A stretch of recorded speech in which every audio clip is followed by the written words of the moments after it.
quartier d'Ali Banding et présidente de l'association des jeunes d'Ali Banding. L'association des jeunes d'Ali Banding, c'est une association,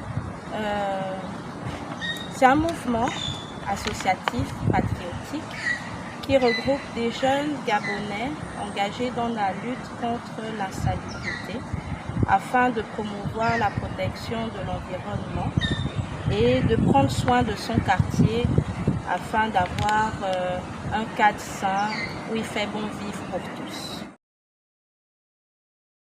Alors, l'association a fait son lancement le samedi 5 octobre 2024. C'était la première opération. La zone ciblée, c'était l'entrée d'Ali Banding jusqu'au niveau du Grand Collège. L'idée de cette association, c'est de, en fait, rendre notre quartier propre. Donc, nous mènerons des activités, des opérations de nettoyage une fois par mois. La prochaine, ça sera le samedi 9 novembre 2024 avec Mathilde.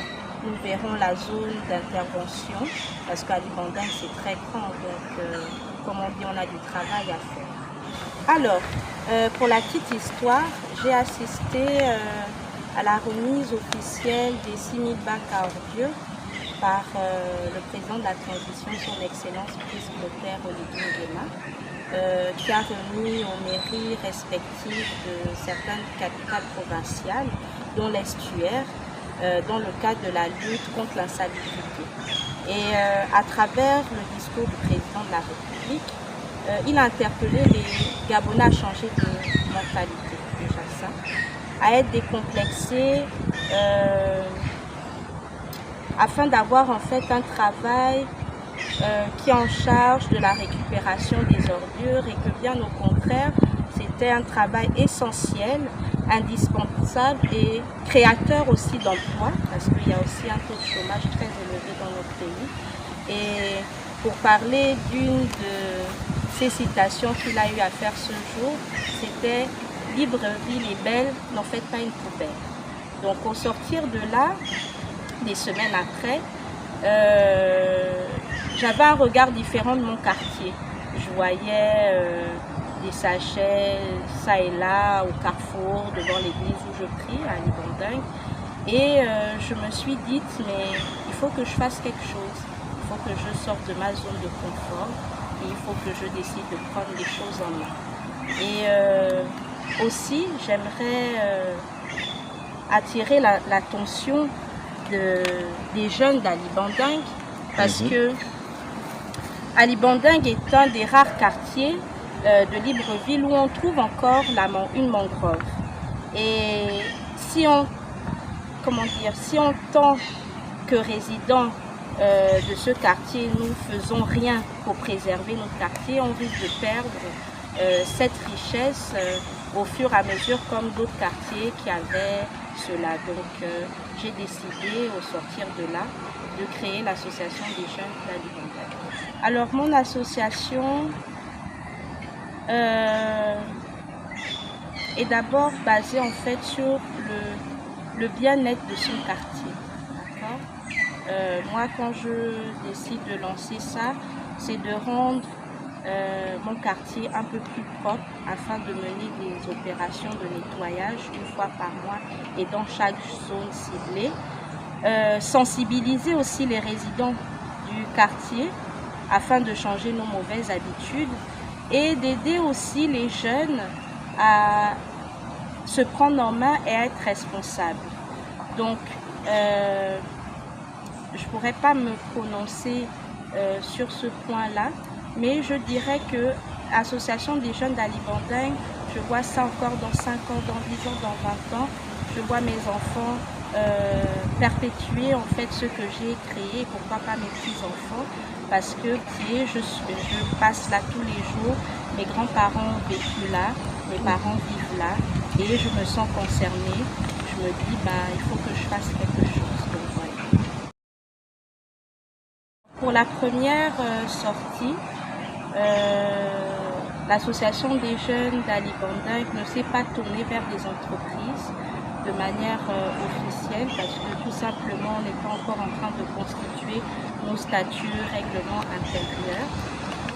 Donc les aides qu'on a pu avoir, c'était des personnes de notre entourage, hein, la famille, etc. Parce que le premier soutien d'une personne, c'est d'abord sa famille. Donc ma famille m'a soutenu, mes proches dans ce sens-là. Et comme le dossier de demande d'agrément a été déposé au ministère de l'Intérieur, je vais faire tout seul. Et puis pour que les gens puissent aussi vous soutenir, il faut aussi montrer l'exemple, montrer qu'on est capable, je veux faire ça, donc comme on dit, poser une pierre à l'édifice. Et je tiens aussi à remercier le chef du quartier, M. Fontana Mambo-Pierre, qui nous a soutenus durant nos premières activités, donc le samedi 5 octobre, qui est le chef du quartier d'Alibonga. Comme je dis, c'était un échange que le vice-président avait avec tous les résidents du premier arrondissement et j'avais une idée que j'ai eu à partager. Donc j'ose croire que le vice-président et son équipe ont pris en compte l'intervention en fait, par rapport aux jeunes afin de pouvoir décentraliser un peu au niveau de l'Office national de l'emploi, que les mairies prennent aussi en compte ou apportent une aide aux jeunes qui sont au chômage ou qui sont dans l'entrepreneuriat mais qui malheureusement ne peuvent pas être accompagnés par les banques et que la mairie ait un rôle à jouer dans ces tâches-là. Donc il n'y a peut-être encore rien qui a été posé comme acte, mais j'ai conviction que c'est dans les objectifs à atteindre du gouvernement. Alors, je dirais qu'il est possible en tant que citoyen de changer certaines choses du quotidien.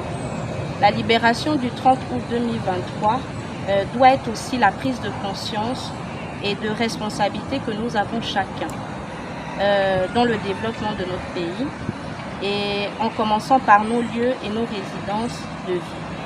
J'invite les jeunes d'Alibandingue à adhérer à notre association.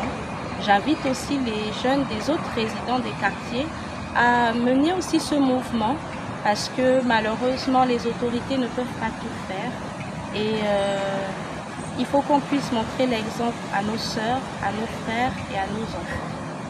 Et je dirais que seul on va plus vite, mais ensemble on va plus loin. Alibandingue autrement.